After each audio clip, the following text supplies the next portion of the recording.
केदारनाथ ज्योतिर्लिंग। बाबा केदारनाथ का मंदिर बद्रीनाथ के मार्ग में स्थित है।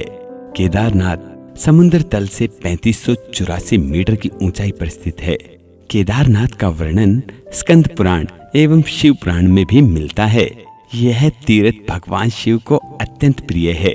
जिस प्रकार कैलाश का महत्व है, उसी प्रकार का महत्व शिव जी के केदार क्षेत्र को भी दिया गया है। दोस्तों, अगर आप और भी ज्योतिर्लिंगों के बारे में जानना चाहते हैं तो अभी हमारे इस चैनल को सब्सक्राइब करना ना भूलें। और जो भी भोले बाबा से कृपा चाहते हैं, उनसे प्रेम करते हैं, तो अभी कमेंट में लिखें बम बम भोले। तो चलिए अब हम आगे बढ़ते हैं। श्री केदारनाथ ज्योतिर्लिंग पर्वतराज हिमालय की केदार नामक चोटी पर स्थित है। पुराणों एवं शास्त्रों में श्री केदारेश्वर ज्योतिर्लिंग की महिमा का वर्णन बारंबार किया गया है। यहाँ की प्राकृतिक शोभा देखते ही बनती है। इस चोटी के पश्चिम भाग में पुण्यमती मंदाकिनी नदी के तट पर स्थित केदारेश्वर महादेव का मंदिर अपने स्वरूप से ही हमें धर्म और आध्यात्म की ओर बढ़ने का संदेश देता है। चोटी के पूर्व में अलकनंदा के सुरम्य तट पर बद्रीनाथ का परम प्रसिद्ध मंदिर है।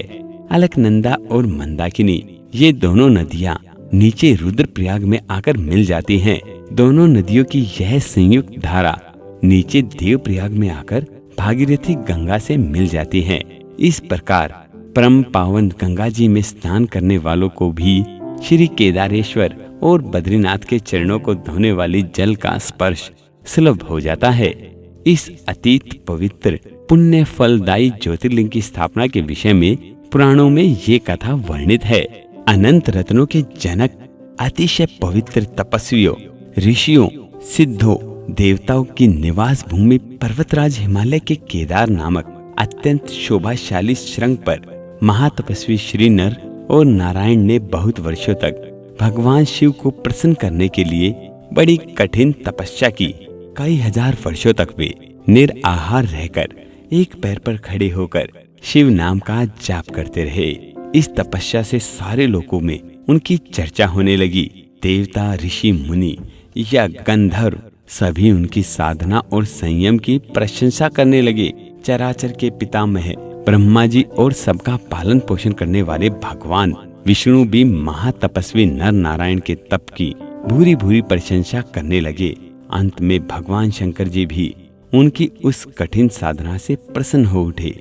उन्होंने प्रत्यक्ष प्रकट होकर उन दोनों ऋषियों को दर्शन दिए। नर और नारायण ने भगवान भोलेनाथ के दर्शन से भाव विहुल और आनंद विभोर होकर बहुत प्रकार की पवित्र स्तुतियां और मंत्रों से उनकी पूजा अर्चना की। भगवान शिव जी ने अत्यंत प्रसन्न होकर उनसे वर मांगने को कहा। भगवान शिव की यह बात सुनकर दोनों ऋषियों ने उनसे कहा, देवादिदेव महादेव, यदि आप हम पर प्रसन्न हैं तो भक्तों के कल्याण हेतु आप सदा सर्वदा के लिए अपने रूप को यहाँ स्थापित करने की कृपा करें। आपके यहाँ निवास करने से यह स्थान सभी प्रकार से अत्यंत पवित्र हो उठेगा। यहाँ आपका दर्शन पूजन करने वाले मनुष्य को आपकी अविनाशिनी भक्ति प्राप्त हुआ करेगी। प्रभु, आप मनुष्य के कल्याण और उनके उद्धार के लिए अपने स्वरूप को यहाँ स्थापित करने की हमारी प्रार्थना अवश्य स्वीकार करें। उनकी प्रार्थना सुनकर भगवान शिव ने ज्योतिर्लिंग के रूप में वहां वास करना स्वीकार किया। केदार नामक हिमालय श्रृंग पर स्थित होने के कारण इस ज्योतिर्लिंग को श्री केदारेश्वर ज्योतिर्लिंग के रूप में जाना जाता है।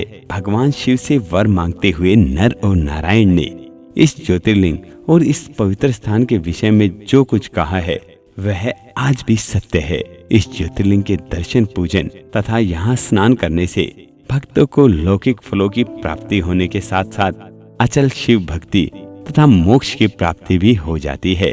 भगवान शिव अपने सभी भक्तों के सारे कष्ट दूर करते हैं। तो भक्तों, जो भी भगवान शिव से अथाह प्रेम करता है, उनकी कृपा पाना चाहता है, अभी कमेंट में लिखना ना भूले बम बम भोले, हर हर महादेव। आपको ये वीडियो अगर अच्छी लगी है तो इसे अभी लाइक कर दीजिए और हाँ, अपने दोस्तों के साथ इसे शेयर करना ना भूलिए। हम फिर से आप लोगों के सामने हाजिर होंगे एक और नए ज्योतिर्लिंग के दर्शन और कथा के साथ ही नई नई भक्ति की कहानियां देखने के लिए अभी हमारे चैनल पर जाएं। धन्यवाद दोस्तों। हर हर महादेव।